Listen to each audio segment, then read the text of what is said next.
Straight. Close your eyes. Take a deep breath in and exhale. Take a deep breath in and exhale. Take a deep breath in. Hold it there. Oh.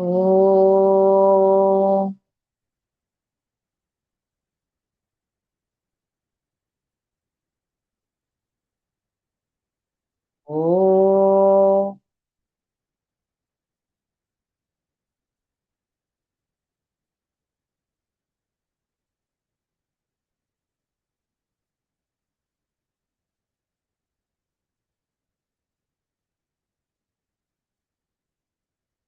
ॐ गणानां त्वा गणपतिगुं हवामहे कविं कवीनामुपमश्रवस्तमं ज्येष्ठराजं ब्रह्मणां ब्रह्मणस्पतान शृण्वन्नोतिभिः सीदसादनम् ॐ श्रीमहागणपतये नमः।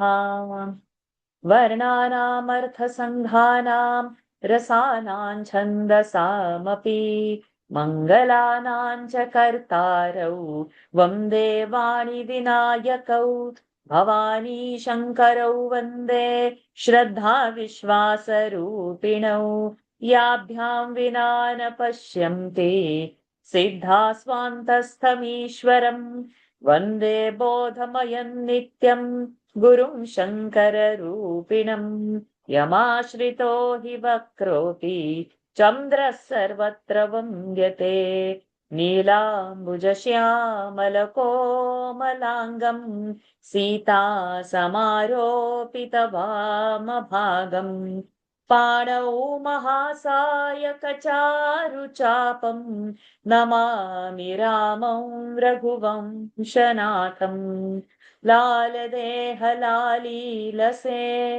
अरुधरि लाल लंगूर वज्रदेहदानवदलन जय जय जय कपिसूर यत्र यत्र रघुनाथ कीर्तनं तत्र तत्र कृतमस्तकाञ्जलिं बाष्पवारि परिपूर्णलोचनं मारुतिं नमत राक्षसान्तकम् मनोजवं मारुततुल्यवेगं जितेन्द्रियं बुद्धिमतां वरिष्ठं वातात्मजं वानरयूथमुख्यं श्रीरामदूतं शिरसा नमामि। रामं रामानुजं सीतां भरतं भरतानुजं सुग्रीवं वायुसूनुं च प्रणमामि पुनः पुनः। नमोऽस्तु रामाय सलक्ष्मणाय देव्यै च तस्यै जनकात्मजायै नमोऽस्तु रुद्रेन्द्रयमानिलेभ्यः नमोऽस्तु चन्द्रार्कमरुद्गणेभ्यः आञ्जनेयमतिपाटलाननं काञ्चनाद्रिकमनीयविग्रहम् पारिजाततरुमूलवासिनं भावयामि पवमाननन्दनम् अञ्जनीनन्दनं वीरं जानकीशोकनाशनं कपीशमक्षहन्तारम्।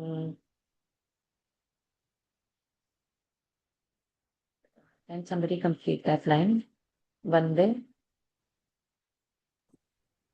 वन्दे लङ्काभयङ्करम् बुद्धिर्बलं यशो धैर्यं निर्भयत्वमरोगता अजाड्यं वाक्पटुत्वं च हनुमत्स्मरणात् भवेत्।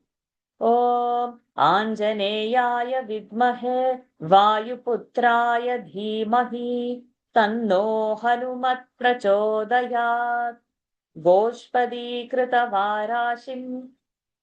मशकीकृतराक्षसं रामायण महामालारत्नं वन्दे नीलात्मजम् शान्तं शाश्वतमप्रमेयं अनघं निर्वाणशान्तिप्रदं ब्रह्मा शम्भुफणीन्द्रसेव्यमनिशं वेदान्तवेद्यं विभुम् रामाख्यं जगदीश्वरं सुरगुरुं मायामनुष्यं हरिं वन्देऽहं करुणाकरं रघुवरं भूपालचूडामणिम्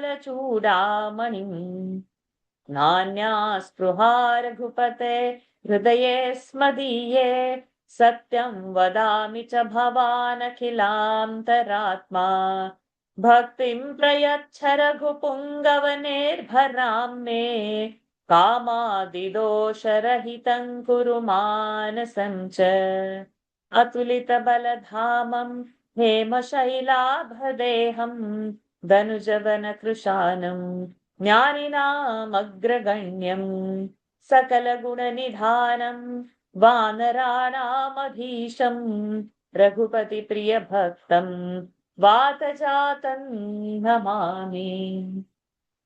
Pranams to the Lord. Pranams to all the Mahatmas in tonight's Sundarkandam session. We have completed first 51 verses. We will immediately start from 52nd tonight. Those who want to volunteer, please raise hands.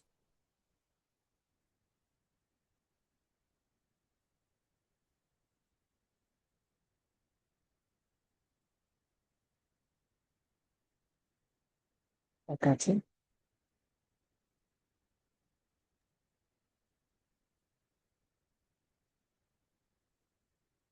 Number 52. I see 4 hands. See the number of hands, we'll decide per person the number of verses. So those who want to volunteer, do what? Raise your hands now and listen. The first volunteer gets this. 52.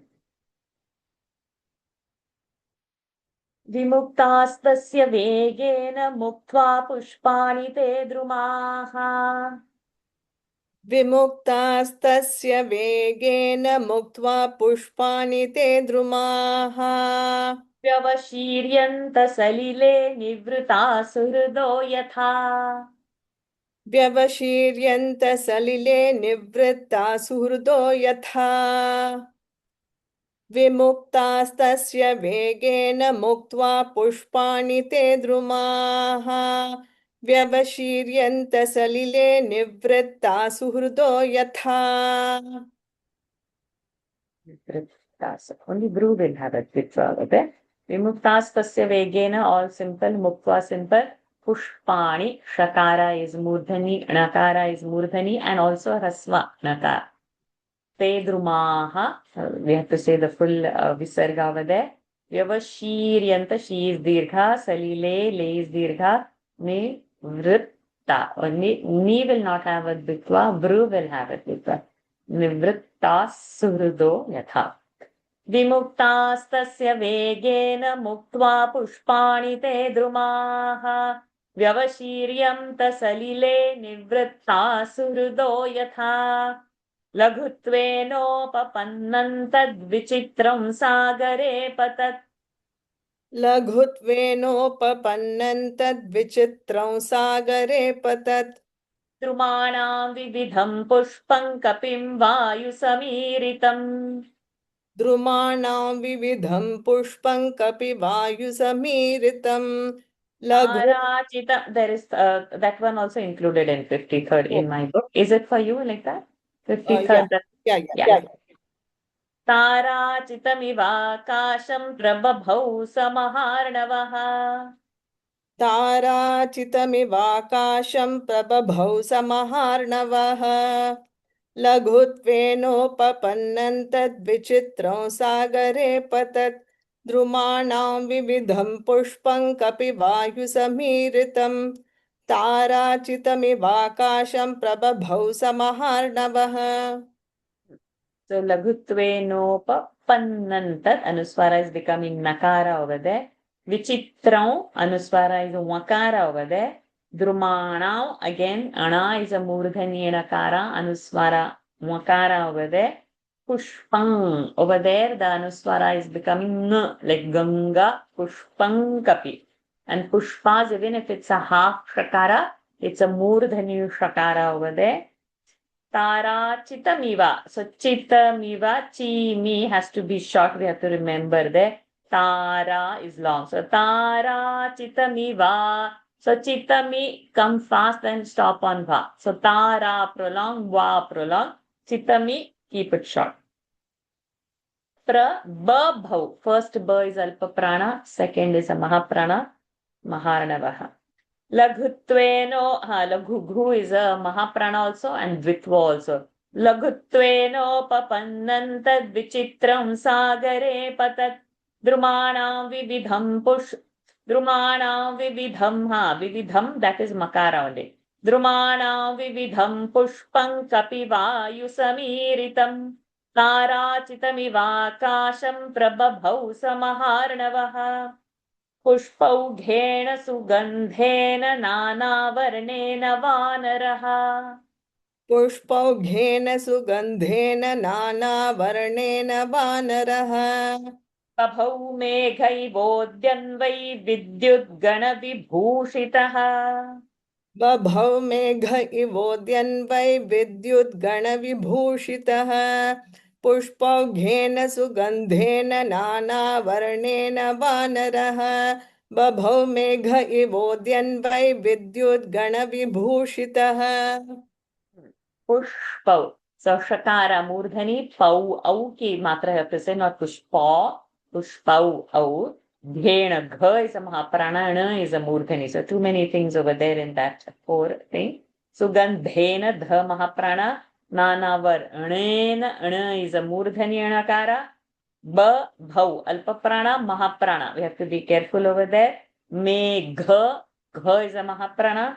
Ivodyan, that is normal. Vai vidyut, so vidyut gana gana is a murdhani. Vibhu mahaprana long vibhu shritaha, sha murdhani shakara short. पुष्पौघेन सुगन्धेन नानावर्णेन वानरः बभौ मेघैवोद्यन्वै विद्युद्गणविभूषितः तस्य वेगसमुद्भूतैः पुष्पैस्तोयमदृश्यत तस्य वेगसमुद्भूतैः पुष्पैस्तोयमदृश्यत ताराभिरिव रमा ताराभिरिव रामाभिरुदिताभिरिवाम्बरम् ताराभिरिव रामाभिरुदिताभिरिवाम्बरम् तस्य वेगसमुद्भूतैः पुष्पैस्तोयमदृश्यत ताराभिरिव रामाभिरुदिताभिरिवाम्बरम्. A little bit complicated in the last pada, but we will see. Tasya vega samud bhutaif. Bhu is a mahaprana, dirgha and taif. Visargas pakara. Pushpais. Shakara murdhani. Toya ma drishyata. That ma has to be chanted full so that we get the word adrishyata into it. Tara bhiriva. Tara long. Bhiriva. Bhi mahaprana, ri. Bhi and ri are short. Vo is also short. Rama long. Bhirudi short. Rama bhirudi. Bhirudi. So ru is not long. Bhi is not long. Di is not long. Not to say those long. Ta is long. Then bhiri. Bhiri. Those both are bhi and ri. Bha mahaprana and ri, they are short sound. Ivam, bhiva, bhiriva. So Rama bhihi, udita bhihi, ivambara. Rama bhirudita bhirivambara. So this you will need to practice separately. Rama, bhirudi, ta, bhiri, va. So when the ta, va, we are pausing, we are taking one extra matra. But when we say bhirudi or bhiri, we are keeping those Rasva matras has rasva. If you'll pause on that, it will become dirgha. So we should not change that. Tara bhiriva Rama. See? Tara bhiriva. So I said Tara, I'm taking time over there. So that bhiriva, I will fit into the tune to fit the rasva. We should not change the swaras, rasva dirgha, to fit the tune. Tune we should change to fit the pronunciation. The singers, they change Rasva Dirgha. Even well-known singers do that very rampantly. This is very rampant. But we are chanters. So we will do the Mahaprana. We will do the Rasva Dirgha. and we will change the tune to fit the swara. But we will not change the swara to fit the tune. So, Tara Bhiriva Rama. So, Rama, I'm taking time. Then, Bhirudi, I'm saying fast. Tara Bhiriva Rama Bhirudi. Then, Ta, I'm coming and pausing. Bhirudita Bhirivaambaram Bhiriva. Bhiri has happened fast and coming and pausing on Va. Okay. So this word you mark and keep so that you take it separately out and you practice only that much. तस्य वेगसमुद्भूतैः पुष्पैस्तोयमदृश्यत ताराभिरिव रामाभिरुदिताभिरिवाम्बरम् तस्याम्बरगतौ बाहू ददृशा ते प्रसारितौ तस्याम्बरगतौ बाहू ददृशा ते प्रसारितौ पर्वताग्राद्विनिष्क्रान्तौ पञ्चास्याविव पन्नगौ पर्वताग्राद्विनिष्क्रान्तौ पञ्चास्याविव पन्नगौ तस्याम्बरगतौ बाहू ददृशा ते प्रसारितौ पर्वताग्राद्विनिष्क्रान्तौ पञ्चास्याविव पन्नगौ तस्यांबरगतौ औ की मात्रा not gata bahu that who is dirgha dadrishate te become shante both are dirgha sounds prasari reshort prasari tau again au ki matra parvatagrad vinishkranta vinish that even half sh is a murdani so it should sound like a whistle vinish krantau au ki matra panchasya chasya is long viva those two are short panna short but pa will be having a pressure panna because double na is there gau au ki matra तस्यांबरगतौ बाहू ददृशा ते प्रसारितौ पर्वताग्राद्विनिष्क्रान्तौ पञ्चास्याविव पन्नगौ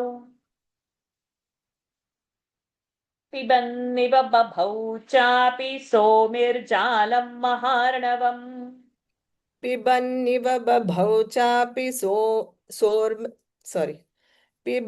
पिबन्निव बभौ चापि सोर्मिजालं महार्णवम् पासुरिव चाकाशं ददृशे स महाकपिः पिपासुरिव चाकाशं ददृशे स महाकपिः पिबन्निव बभौ चापि सोर्मिजालं महार्णवम् पिपासुरिव चाकाशं ददृशे स महाकपिः पिबन्निव पिबन्निव all are short sounds ba bhau alpa prana mahaprana always remember ba bhau chapi so long mi short sormi ja long lam maharnava then pipasuriva su short ri short pipa long p short pipa so say p quickly and come and stop on pa pipa then suriva don't pause anywhere Chakashan anuswara is nakara dadrushesa mahakapihi so cut the tune so fitting the tune not to say mahakapihi it doesn't go that mahakapihi we will cut the tune so that p kapi is p is hrasva we maintain that and we also chant visarga hrasva kapihi we don't do kapihi will not go like that to fit the tune always remember so such alphabets initially you need to mark but by the time we finish the whole Sundarakanda, you will be ace chanters. There will be nobody who will not know to chant with the rules. Everybody will be able to. By that, not Sundarakanda, first chapter, because there are so many verses we have to do. Pibanniva babhau chapi sormijalam maharnavam pipasuriva chakasham dadrushe samaha kapihi. Whenever that dirgha sounds come na ayyo, take your time on that one. So the tune will get fitted into that. That is the knack of chanting. So on the shorter words, go quickly. On the long words, come and adjust your tune and the beat. Okay. तस्य विद्युत् प्रभाकारे वायुमार्गानुसारिणः तस्य विद्युत् प्रभाकारे वायुमार्गानुसारिणः नयने विप्रकाशेते पर्वतस्था विवानलौ नयने विप्रकाशेते पर्वतस्था विवानलौ तस्य विद्युत् प्रभाकारे वायुमार्गानुसारिणः नयने विप्रकाशेते पर्वतस्था विवानलौ. That's very nice and perfect chanting and so melodious also. Oh yeah. विद्युत् प्रभाकारे भा महाप्राण वायुमार्गानुसारिणः वा long u short marga long nu short sa long re so vaयुमार्गानुसारिणः. See when I'm coming to nu and re and u I'm going fast. Vayumarga holding maga, so it is just a knack. Eventually you will get that. Nayane Viprakashete. We will have a pressure and extra ip sound is held in it. Viprakashete. Parvatastha Vivanalo. Parvatastha. Parvatastha. Correct. Tha is a Mahaprana. तस्य विद्युत् प्रभाकारे वायुमार्गानुसारिणः नयने विप्रकाशेते पर्वतस्था विवानलौ. Mataji for next 7 verses.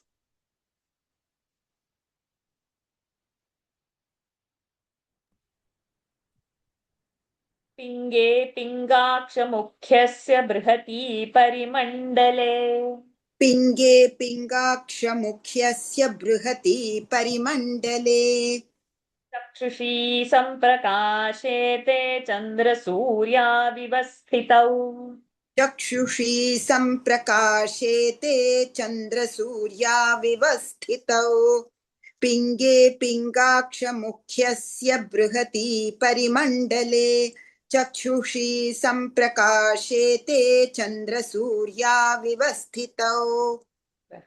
पिङ्गे पिङ्गाक्ष mukhyasya mu will have a pressure. Kha is a mahaprana over there. Brihati we have to hold long. Parimandale only le is a long sound. All others are short sound over there. Chakshushi chakshu. So cha will have a pressure because ksha is a kanjan. Shri is a murdhani and a dirgha. Chakshushi hold it. Samprakashe ka hold. Shete are also dirghas. Chandra su is long. Surya also long. Viva is short. And stha is a stha is a kanjang. So vivasthitau will happen. Va will have that extra so into it. And vasthitau, sthi is a maha, not vasthitau. Many people will say sthi over there because it is easy. The tongue becomes lazy very easily. So vasthitau will come. Vasthitau, there is a pressure that comes and we should not allow the tongue to be lazy over there. To get perfect sthitau. It should be easy. Pinge pingaksha mukhyasya brihati parimandale चक्षुषी सम्प्रकाशेते चन्द्रसूर्याविवस्थितौ मुखन्नासिकया तस्य ताम्रया ताम्रमा बभौ मुखन्नासिकया तस्य ताम्रया ताम्रमा बभौ. Yeah, that happens. सन्ध्यया समभिस्पृष्टं यथा स्यात् सूर्यमण्डलम् सन्ध्यया समभिस्पृष्टं यथा स्यात् सूर्यमण्डलम् मुखन्नासिकया तस्य ताम्रया ताम्रमा बभौ सन्ध्यया समभिस्पृष्टं यथा स्यात् सूर्यमण्डलम्. मुखन्नासिकया anuswara's nakara is happening over there. नासिकया तस्य ताम्रया ताम्रमा बभौ ब अल्प prana भौ महाप्राण sandhyaya not sandhyaya sandhyaya we'll have to anuswara is having nakara dhya Dha Mahaprana and Ya Sandhya and not Sandha. Sandhyaya. Both have to happen. Dhya should also happen and then Dha's Mahaprana should also happen. Samabhisprishtam. He will have a Mahaprana, pressure and Sa all together. Samabhisprishtam. Sprishtam. Sha is a Murdhanya Shakara. Yathasyat Surya Mandalam. Su is Dirgha. मुखन्नासिकया तस्य ताम्रया ताम्रमा बभौ सन्ध्यया समभिस्पृष्टं यथा स्यात् सूर्यमण्डलम् लाङ्गूलं च समाविद्धं प्लवमानस्य शोभते लाङ्गूलं च समाविद्धं प्लवमानस्य शोभते अम्बरे वायुपुत्रस्य शक्रध्वज इवोच्छ्रितम् अम्बरे वायुपुत्रस्य शक्रध्वज इवोच्छ्रितम् लाङ्गूलं च समाविद्धं प्लवमानस्य शोभते अम्बरे वायुपुत्रस्य शक्रध्वज इवोच्छ्रितम् लाङ्गूलं च we are doing deliberate dirgha. Langulan cha gu is long over there. Sama ma is long. Vidham makara only because next is pla. Plavamanasya shobhate bha mahaprana. Ambare re is long over there. Vayuputrasya who will have a dvitva sound. Tra is a conjunct. Vayuputrasya. So put one extra ta sound will come with pu and also pressure on pu. Shakradhvaja. So sha will have a pressure. Shakra. Kra will have a pressure because Shakradhvaja. Shakradhvaja. Double vitvas are coming back to back. Shakra. Shak will have a ka sound. Ik. Kradhvaja. Krad, that extra dha sound will come into kra. Shakradhvaja. Ivochritam. So many times the tongue will become lazy and say Ivochritam. Not Ivochritam. Ivochritam.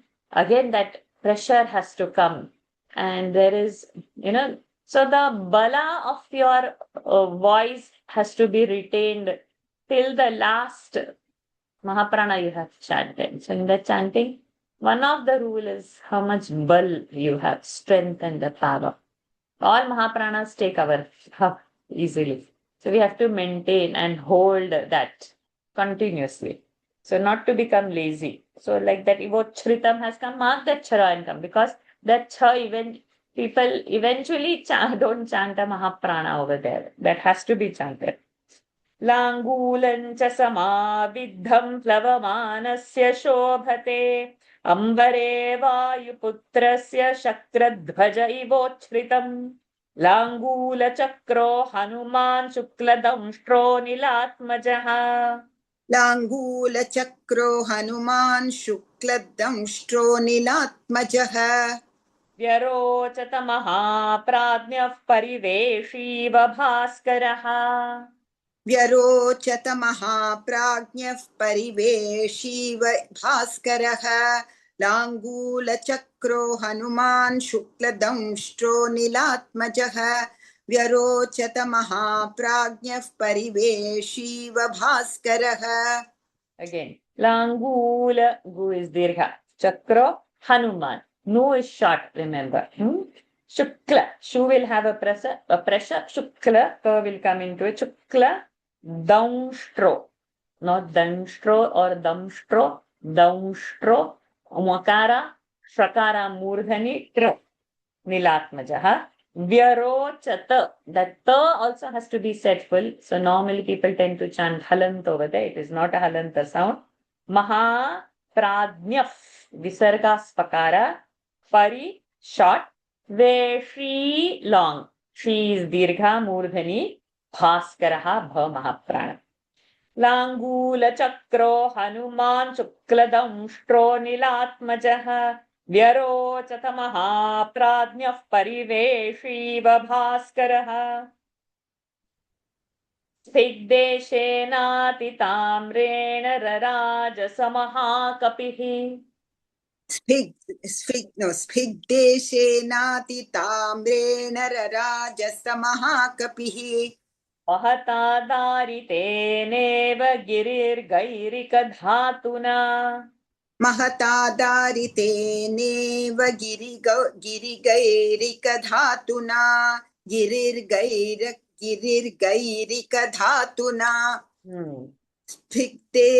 स्फिग्देशेनातिताम्रेण रराजसमहाकपिः महतादारितेनेव गिरिर्गैरिकधातुना. Girirgairika. Both are short sounds. Okay. Spig. So in Sanskrit, we don't have f sound. So it's not spig. Spig. P sound is there. P. Lip has to close as if you're saying p and release the p with the pressure, it will become th. So p. So spi and not spi. The lips are not spi. Lips are like P with the pressure. Spi. The lip has to close, then only the P sound will come. Spik, deshe, nati, tamrena, all easy now. You know it's a murdhani, rarajasa, maha, kapihi. Kapihi, cut the sound to retain the hasva of it. Mahata, darite, neva, tene are long. Girir. So practice the word girir. Girir. Gi and ri are short and one repa extra has come. Girir. Girir. Keep on saying that. Girir. Gai is a long sound. Rika. Both are short sound. Dha Mahaprana long sound. Tu short sound. Na long.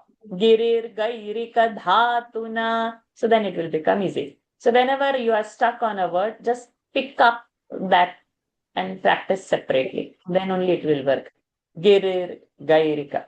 Like for the kids, I do. Medha Sukta is getting tough, but we take out one alphabet. Yes, chan, da, sa, mr, ka, bho, ha.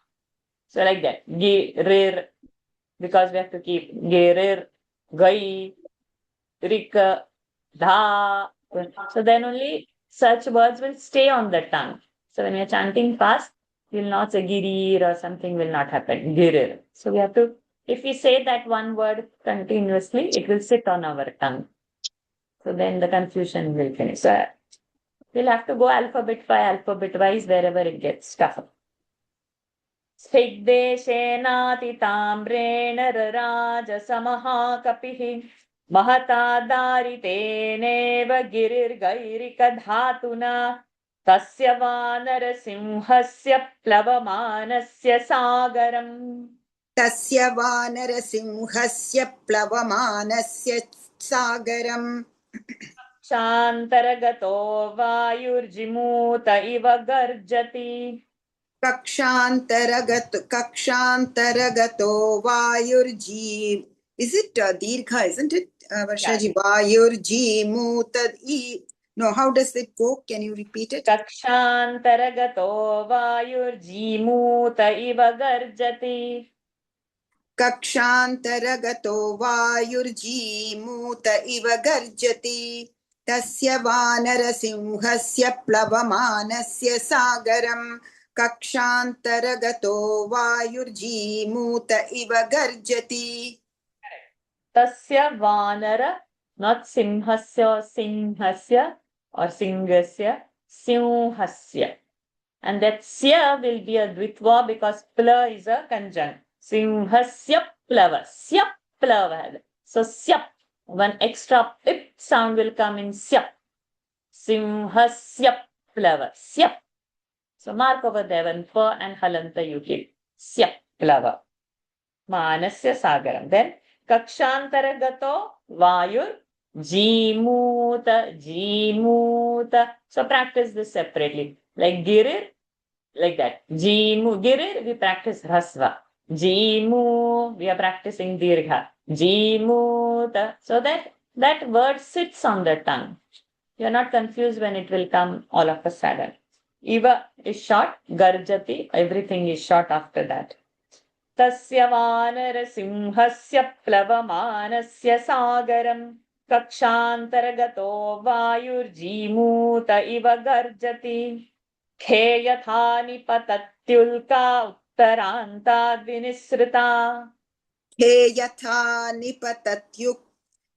यथा निपतत्युल्का उत्तरान्ताद् विनिसृता दृश्यते सानुबन्धा च तथा स कपि कुञ्जरः दृश्यते सानुबन्धा च तथा स कपिकुञ्जरः के यथा निपतत्युल्का उत्तरान्ताद् विनिसृता दृश्यते सानुबन्धा च तथा स कपिकुञ्जरः He yathat. It starts only with Mahaprana. So get the kha correctly. Mahaprana. Ka putting out with more pressure will become kha. Ke putting out with more pressure will become ke. Ke yatha. Ni pa tyulka. The ta will have a pressure because tyu is a ditva. Tat tyulka. Ni pa tyulka. So tyu will also have a pressure because that next one is also Nipatatyulka. Okay. Uttaranta. U will have a pressure. Uttara. Double ta is there. Vinisrita. Drishyate sanubandha. Dha is a mahaprana. Tatha. Tha is a mahaprana. Kapikunjaraha. So we have not any time stressed in any of our chanting classes to have the nyakara correctly. Kunjaraha. So the mouth will change in a different shape and not kunjaraha as in a dental, but this should be a talavya. Kunjaraha. So my nakara, my tongue is not touching the teeth, but the base of the tongue is touching the soft palate, not the hard palate. Hard palate will become our talavya, sha, like that. But this is the back of the soft, hard palate where the soft palate starts.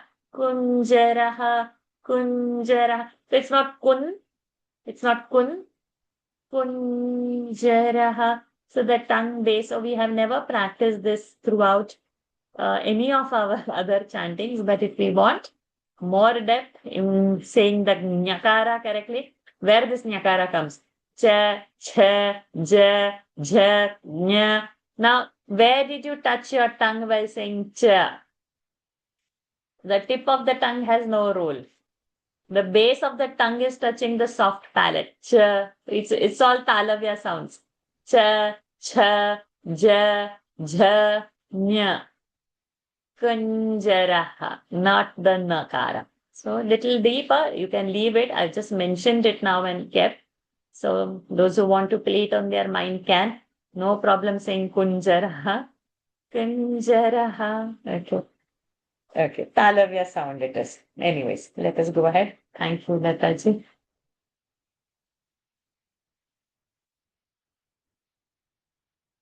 हे यथा निपतत्युल्का उत्तरान्ता विनिसृता दृश्यते सानुबन्धा च तथा स कपिकुञ्जरः. Radha Krishna ji. Next 7 verses.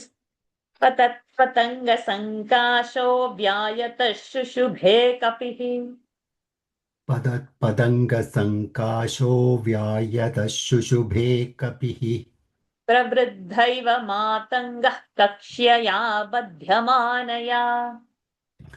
Pravriddha इव मातङ्गः कक्ष्यया बध्यमानया पदत्पदङ्गसङ्काशो व्यायतः शुशुभे कपिः प्रवृद्ध इव मातङ्गः कक्ष्यया बध्यमानया Patat patanga sankasho. Anuswaram nukara is happening. Vyayatash visarga shakara has happened because sho is there. Shushubhe. Shushu. Both are short. Shushubhe. Bha mahaprana. A long. Kapihi is short. Pravruddha. Vruddha. Vru will be having a pressure. Pravruddha. Vruddha. The dha half is coming in vru. Pravruddha. Iva matang. That visarga is taken up and dropped because ka is there. Matanga. Kakshya. It's not kakshaya. It's not kaksha. It's kakshya. So ka will have a pressure. Vitva. Kakshya. So kshya sound has to be heard. Means the ya ending is there and ya. Kakshya and not kakshaya. We mark over there because kakshaya will happen. It's a common mistake there. Badhyamanaya. B will have a pressure and dha will be included in it. Badhyamanaya. Patat patanga sankasho vyayata shushumbhe kapihi pravriddhaiva matangah kakshya badhyamanaya uparishtat sharirena chayaya chavagadhaya. उपरिष्टाच्चरीरेण छायया चावगाढया. Very good. Sagare marutavishta naurivasi tada kapihi. Sagare मारुताविष्टा चौरिवासित्तदा कपिः. So you have chauri, I have nauri. Sorry, Nauri, I was wrong. Yeah. Okay. Sagare Marudavishta Naurivasi Tada Kapihi Uparishta. That kapihi should not happen. Kapihi, rasvayendu. Sagare Marudavishta Naurivasi Tada Kapihi Uparishta Charirena Chayaya Chavagadhaya. Sagare Marudavishta Naurivasi Tada Kapihi. Correct. Vasit, C will go longer. Uparish, the sh half is murdhani. Uparishta charirena. The cha has to be a mahaprana. So many people will miss that. And shari, rena, they will say not sha, chari, that re should be dirgha. And that ina is a dvitva because a sandhi happens over there. Not chaya will happen. The cha is again a mahaprana. Uparishta charirena chaya. And a cha should happen.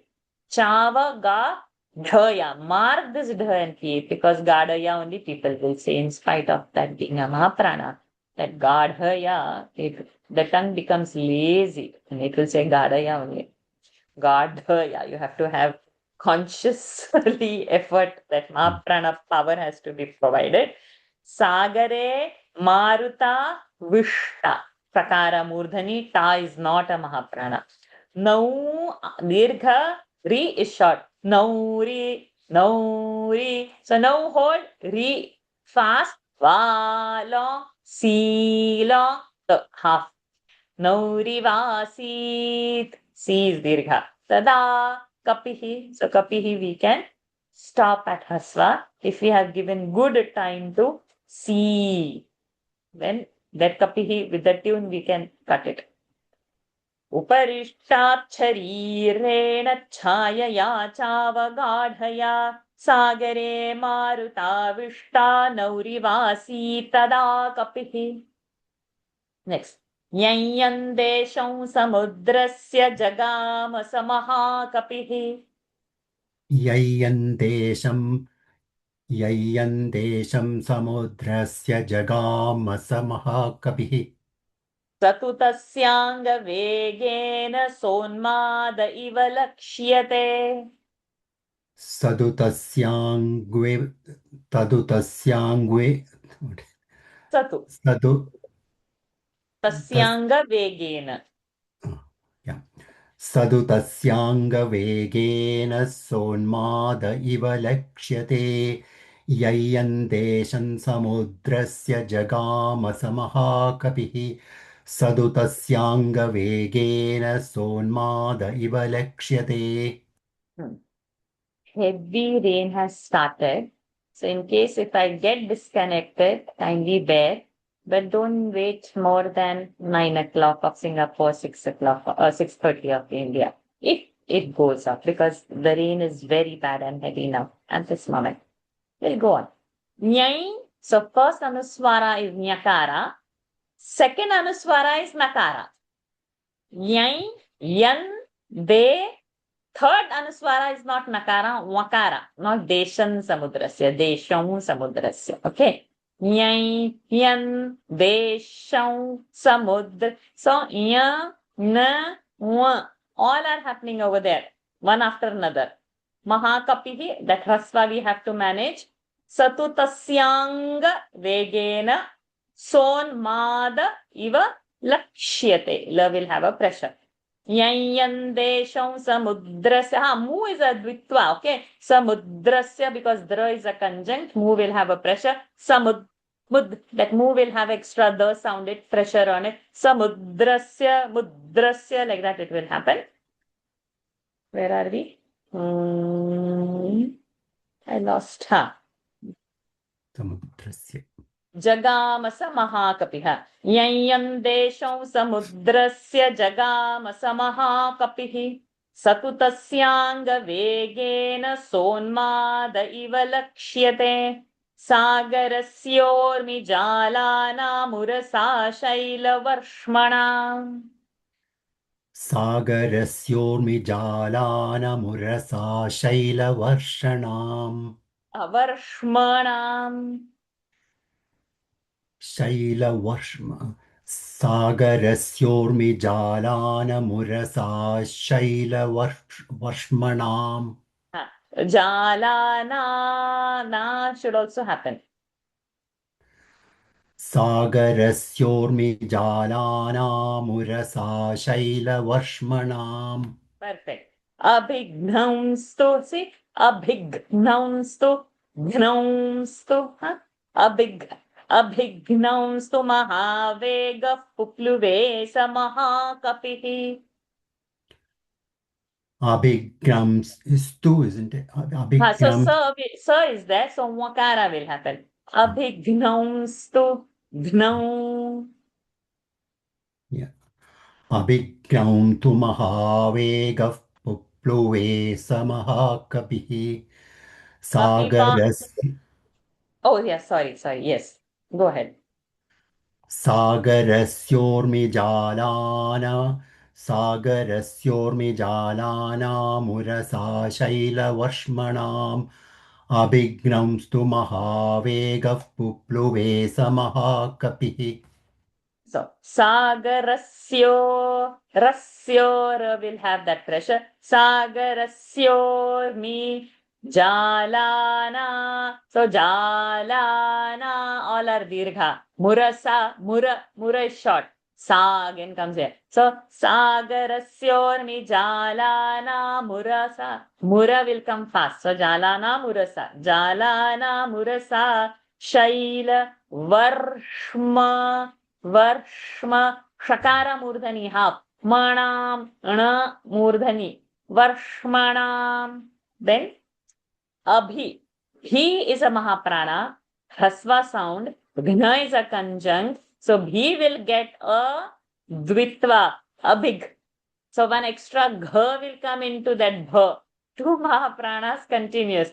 Abhignam, so anuswara will become vakara because wa sa is there, so anuswara will become va. Abhignamstu. Okay. Abhignamstu. I lost it again. Mahavegaf. Visargas. Fakara. Pupluve. Don't stop anyway. First, pu will have a dvitva sound. Pupluve. Pupluve. Ve is along. Mahakapihi. Now we'll have to have the mastery over saying Mahakapihi. Because Mahakapi is ending so many times. Mahakapihi, Mahakapihi, Mahakapihi. Just practice this. Mahakapihi, anywhere it is coming. Hrasva ending. Sagarasyormi jalana murasa shaila varshmanam abhignamstu mahavegah pupluve samahakapihi. Kapivatascha balavan meghavatashcha nirgataha. कपिवादश्च बलवान् मेघवादश्च निर्गतः सागरं भीमनिर्हादं कम्पयामास तुर्भृशम्. सागरं भीमनिर्हादं निह्रादं. Yeah. सागरं भीमनिह्रादं कम्पयामास दुर्भृशम्. So that dam anuswara you can make dang kampayamasa turbhrisham. Yeah. Kampayamasa durbhrisham. Yeah. कपिवादश्च बलवान् मेघवादश्च निर्गतः सागरं भीमनिर्हादं कम्पयामास दुर्भृशम्. Correct. Kapivatascha simple, Balavan, Meghavatashcha nirgataha. Now all simple. Gha, Megha, don't forget. Sagaram, simple. Bhima, Bha Mahaprana, Dirgha. Nirhradam, H-R-A. Nirhradam, Kampaya. Anuswara, Nakara, because Ka is there. Kampayamasa Turbhrisham. Tur, short sound. कपिवातश्च बलवान् मेघवातश्च निर्गतः सागरं भीमनिर्ह्रादं कम्पयामास तुर्भृशम् विकर्षन्नूर्मिजालानि बृहन्ति लवणाम्भसि.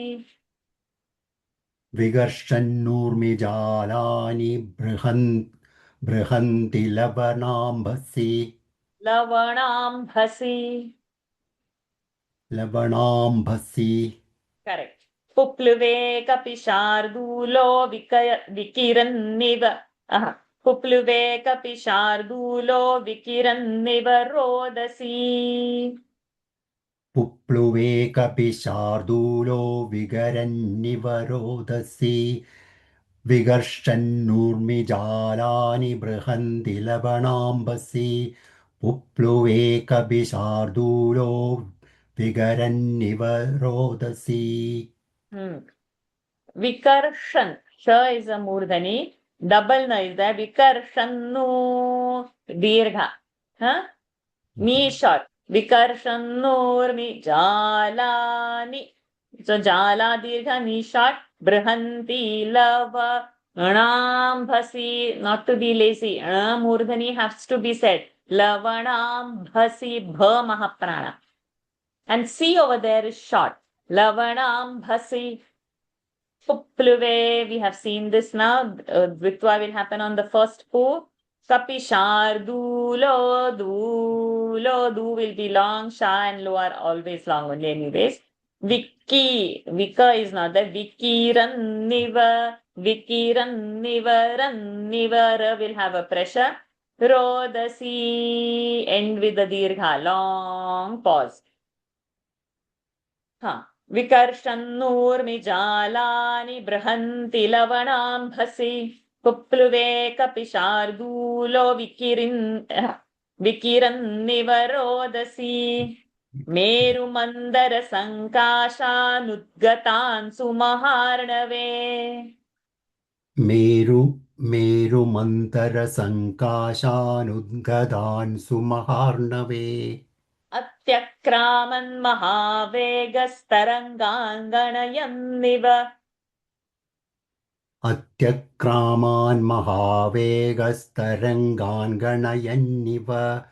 मेरुमन्तरसङ्काशानुद्गतान् सुमहार्णवे. अत्यक्रामन् महावेगस्तरङ्गान् गणयन्निव. Good. Meru mandara sankashanudgatan. Nudgatan. Sumaharnave. Na is a murdhani nakara. Atyakrama. A will have a pressure. Tya will have a pressure. Tyakraman. Mahavegas tarangan gana yanniva. Ya will also have a pressure. मेरुमन्दरसङ्काशानुद्गतान् सुमहार्णवे त्यक्रामन् महावेगस्तरङ्गान् गणयन्निव. Thank you, Radha Krishnan ji. Nikhilaji, next 7 verses. I'm going to use the buffer time before the daily Gita. So it's like a default thing. With your continuing, we'll continue. One extra hand has come up. Vanne has learned, Sridevi Anish has learned. So we will see. Time should be there to add another 7 verses. Let's see. We are at 72 now. Okay. Tasya vega samudbhushtan jalam sajaladam tada. तस्य वेगसमुद्धुष्टं जलौ सजलदं तदा Ambarastham vibabhraje sharadabhramivattam. अम्बरस्थं अम्बरस्थौ विबभ्राजे शरदभ्रमितावतम् यः इवाततम् अम्बरस्थौ विबभ्राजे शरदभ्रमिवाततम् शरदभ्रमिवाततम् तस्य वेगसमुद्घुष्टं जलौ सचलदन्तदा अम्बरस्थौ विबभ्राजे शरदभ्रमिवाततम् तस्य वेग समुद्घुष्टम् धूमः प्राणः मूर्धनि घुष्टञ्जल that nyakara will come घुष्टञ्जल makara over there sajaladantada ambarasthau tha mahaprana makara of anuswara vi babhraje ba will have a dvitva vi babhraje bab. So, ba alpa prana and one half quarter of bha is coming. The bab. Ba alpa prana and then bha also is coming in that. Bab. Babhraje. Okay. Babhraje. Did I do this again? Shara dabhra. The will also have a pressure because bhra is a conjunct. Sharadabhramivatam. तस्य वेगसमुद्घुष्टं जलदन्तदा अम्बरस्थौ विबभ्राजे शरदभ्रमिवाततम् तिमिन्नक्रझषः कूर्मा दृश्यन्ते विवृतास्तदा तिमिनक्रजशाः कूर्मा दृश्यन्ते विवृतास्तदा वस्त्रापकर्षणेनेव शरीराणि शरीरिणाम् वस्त्रापकर्षणेनेव शरीराणि शरीरिणाम् तिमिनक्रजशाः कूर्मा दृश्यन्ते विवृतास्तदा वस्त्रापकर्षणेनेव शरीराणि शरीरिणाम् Timi short nakra. Na is a dvitva. Jha mahaprana. Ja when said with more pressure will become jha. Jha mahaprana also have to maintain. Sha murdhani you have to say. A ki matra and visarga. So it's a very tricky. You will have to practice that. Otherwise it will become timi nakra jhasha. So jhasha. Hold that visarga longer. So it's a very, you will have to jhashaha, that you will have to, that expiration you will have to drag to maintain the dirgha of that expiration. Kurma, ku is a long. Drishyante, sheer sound has to be heard. Not drishyante, drishyante. Vivritastada, vastra, it's not vastra, vastrapa, karsha, shakara, ne, neva. Both ana and na should be heard separately. Ne, murdhani, ne, dental. Sharirani, re is a dirgha. Sharirina, that first re is dirgha, second is short. Both has to be heard separately. Sharirinam, sharirinam. See, rinam, re is short. Shari, that is long. We'll have to be careful, so mark that and keep. तिमिनक्रझषः kurma दृश्यन्ते विवृतास्तदा वस्त्रापकर्षणेनेव शरीराणि शरीरिणाम् क्रममाणं समीक्ष्याथ भुजगाः सागरङ्गमाः क्रममाणौ समीक्ष्याथ भुजगाः सागरङ्गमाः व्योम्नितं कपि शार्दूलं सुपर्णमिव मेनिरे व्योम्नितं कपि शार्दूलं सुपर्णमिव मेनिरे क्रममाणौ समीक्ष्याथ भुजगाः सागरङ्गमाः व्योम्नितं कपि शार्दूलं सुपर्णमिव मेनिरे क्रममाणौ अनुस्वारा स्वकारा समीक्ष्याथ मी dirgha kshyata ya has to be heard separately. Tha is a mahaprana there. Bhu mahaprana bhujaga ga long and after that visarga bhujaga sagar. So bhujagas we have to do, and then bhujagas sagara rangamaha. Second line, vyomni tankapi. Anuswaras n, like ganga, tankapi. Shar du dirgha. Long anuswaras vakara. Suparna, na is a murdhani, suparnamiva. Me nire, me is dirgha. Ni short and again re dirgha. Dirgha swa dirgha. Me nire, ni is short. क्रममाणं समीक्ष्याथ भुजगाः सागरङ्गमाः व्योमितं कपि शार्दूलं सुपर्णमिव मेनिरे दशयोजनविस्तीर्णा त्रिंशद्योजनमायता दशयोजनविस्तीर्णा 30 योजनमायता आयता छाया वानरसिंहस्य जवे चारुतराभवत् छाया वानरसिंहस्य जवे चारुतराभवत् दशयोजनविस्तीर्णा 30 योजनमायता छाया वानरसिंहस्य जवे चारुतराभवत् दशयोजन विस्तीर्ण दीर्घाण मूर्धनि त्रिंशद्योजन द्योजन so त्रिंशत् योजन if you will break this sandhi त्रिंशद्योजनमायता छाया महाप्राण छा वानरसिंहस्य we have seen that जवे चारुतरा भवत्. I think this verse is comparatively simple.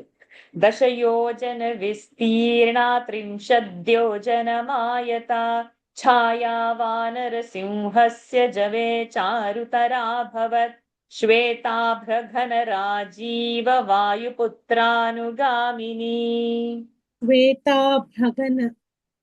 श्वेताभ्रघनराजीव वायुपुत्रानुगामिनी श्वेताभ्राघनराजीव वायुपुत्र You are saying आ की मात्रा श्वेताभ्राघन Bhra is not the bhr. So Bhragana, correct. I am adding Dirgha there. Oh, sorry. Shweta Brahana Rajiva Vayuputranugamini. तस्य सा शुशुभे छाया पतिता लवणाम्भसि तस्य सा शुशुभे छाया पतिता लवणाम्भसि not पतिता pati.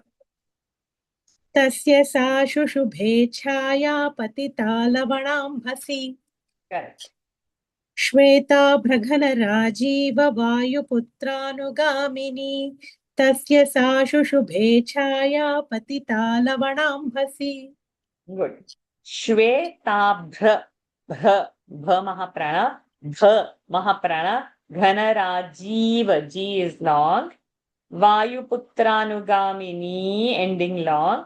तस्य सा शुशुभे shushu both are Rasva sounds, bhe mahaprana long sound, chaya, patita, P is short, lavanambhasi, this word we have seen before. Shweta bhraghana rajiva vayuputranugamini, tasya sa shushubhe chaya patita lavanambhasi, shushubhe samahateja mahakayo mahakapihi. शुशुभे स महातेजा महाकायो महाकपिः वायुमार्गे निरालम्बे पक्षवानिव पर्वतः वायुमार्गे निरालम्बे पक्षवानिव पर्वतः शुशुभे स महातेजा महाकायो महाकपिः वायुमार्गे निरालम्बे पक्षवानिव पर्वतः. Good. Shushubhe, we have seen Mahateja, Mahakayo, Mahakapihi. We have seen how to keep Hasva. Vayumarge, Niralambe, all easy. Kshavaniva Parvata. This verse is easy. Shushubhe sa Mahateja, Mahakayo, Mahakapihi. Vayumarge, Niralambe, Pakshavaniva Parvataha. Yenasau yati balavan vegena kapi kunjaraha. येनासौ याति बलवान् वेगेन कपिकुञ्जरः तेन मार्गेण सहसा द्रोणीकृत इवार्णवः तेन मार्गेण सहसा द्रोणीकृत इवार्णवः येनासौ याति बलवान् वेगेन कपिकुञ्जरः तेन मार्गेण सहसा द्रोणीकृत इवार्णवः. Thank you, Nikhil. So what happens? Yenasau yati balavan, all kapi kunjaraha, si kunjaraha, that nyakara will try to say. Tena margena, ana is a murdhani, sahasa, droni, kritani, murdhani, and dirgha we have to hold. Ivarnavaha, ana. So those who don't get to say ana, please practice it separately, because within this class itself we have seen so many anas coming. Arnava, ocean. येनासौ याति बलवान् वेगेन कपिकुञ्जरः तेन मार्गेण सहसा द्रोणीकृत इवार्णवः.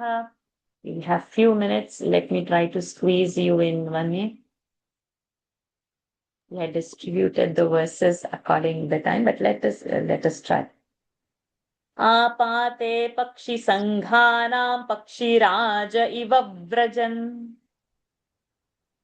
आपाते पक्षिसङ्घानां पक्षिराज इवा बभौ. इव व्रजन्. You have Eva बभौ? हाँ. Okay. इव व्रजन्. इव व्रजन्. But you chant by your word. पक्षिसङ्घानां पक्षिराज इव व्रजन्. Correct. हनुमान् मेघजालानि प्रकर्षन् मारुतो यथा हनुमान् मेघजालानि प्रकर्षन् मारुतो यथा आपाते पक्षिसङ्घानां पक्षिराज इव व्रजन् हनुमान् मेघजालानि प्रकर्षन् मारुतो यथा. हनुमान् नु short. नु short. नु short. हनुमान् मेघजालानि प्रकर्षन् मारुतो यथा. आपाते पक्षि संघानां, per will have a pressure. Pakshiraja, again per will have a pressure. Hanuman, nu is short. Megha, Ivavrajan, that Ivavrajan va is a dvitva. Megha is a mahaprana. Prakarshan, Maruto yatha, all easy.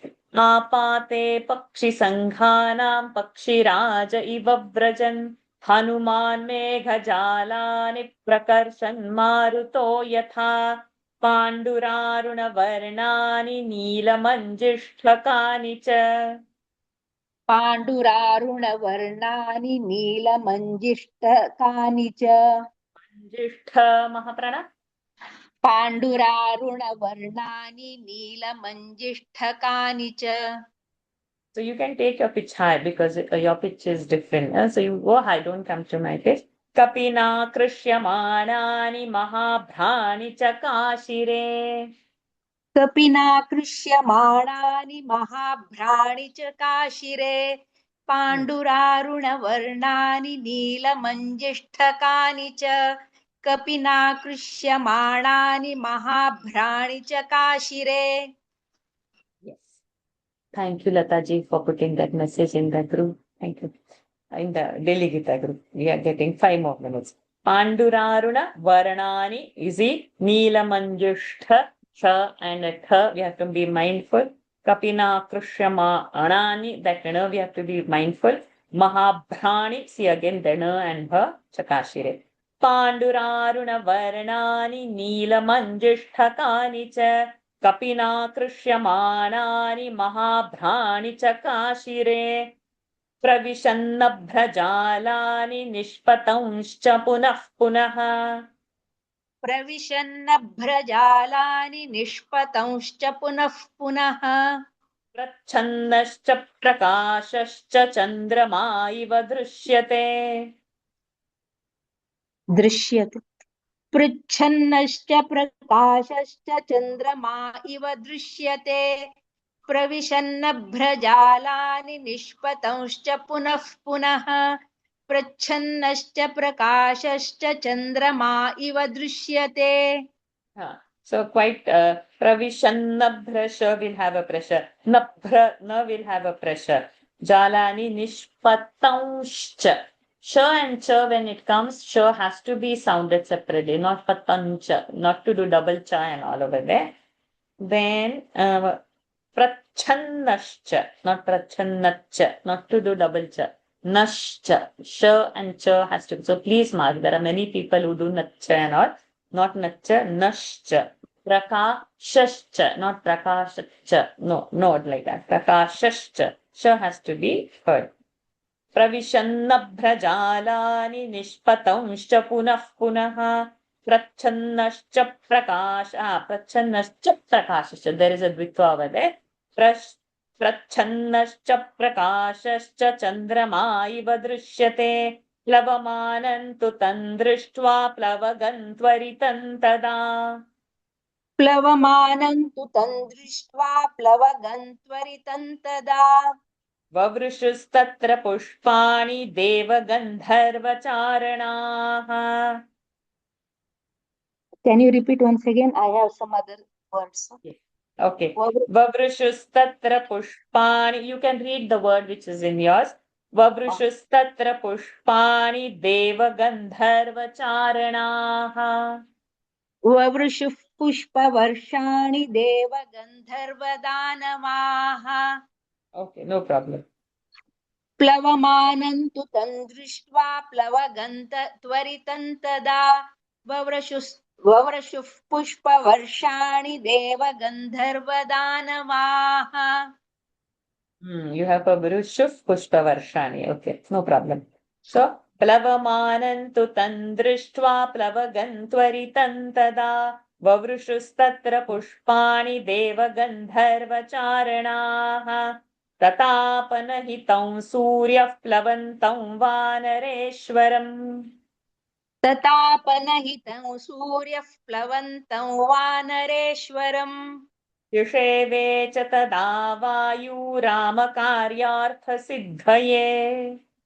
तिषेवे च तदा वायुरामकार्यार्थसिद्धये. ततापनहितं सूर्यः प्लवन्तं वानरेश्वरम्. सिषेवे च तदा वायुरामकार्यार्थसिद्धये. Sisheve, that word you can. Ramakaryartha siddhaye. Tha, siddha. So that tha, dha, those mahapranas need to be maintained. Tatapanahitam surya plavantam vanareshwaram. Sisheve cha tada vayu ramakaryartha siddhaye. Rushayastushtuvushchainam plavamanam vihayasa. ऋषयस्तुष्टुवश्चैनं प्लवमानौ विहायसा. जगुश्च देव गन्धर्वाः प्रशंसन्तो वनौकसम्. जगुश्च देव गन्धर्वाः प्रशंसन्तो महौजसम्. ऋषयस्तुष्टुवश्चैनं प्लवमानौ विहायसा. जगुश्च देव गन्धर्वाः प्रशंसन्तो महौजसम्. Yes, please do those verses. Thank you. Okay. So, Rishayastушtuvushchainam plava. Nothing different. Gandharvah prashamsanto vanaukasam. Rishayastушtuvushchainam plavamanam vihayasa. Jaguscha deva gandharvah prashamsanto vanaukasam. With His grace, we have squeezed some more verses today. The 85 chapter is long, 200 plus verses are there. Hopefully, we will try to complete as much as possible in the next 2 weeks before I go for my Badrinath Yatra in the month of June. We have 2 more sessions for this month. Then some break will come, but the grace of Lord is there, we will do it. Om Purnamadav Purnamidam Purnat Purnamudachyate Purnasya Purnamadaya Purnamevavashishyate. Om Shanti Shanti Shanti. Hari Om. श्रीगुरुभ्यो नमः। हरिः ओम्। Shri सीतारामचन्द्रार्पणमस्तु। Thank you. Hello everyone. Thank you for Thank joining. you, Varsha ji. Hari Om. Thank you. Hari Om. Thank Thank you. you. Hari Om. Thank you, Varsha ji. Thank you, ma'am. Hari Om. Hari Om, Varsha. Thank you so much. Thank you. Thank you. Thank you, Varsha ji. Hari Om. Thank you. Hari Om. Thank you, Varsha ji. Thank you.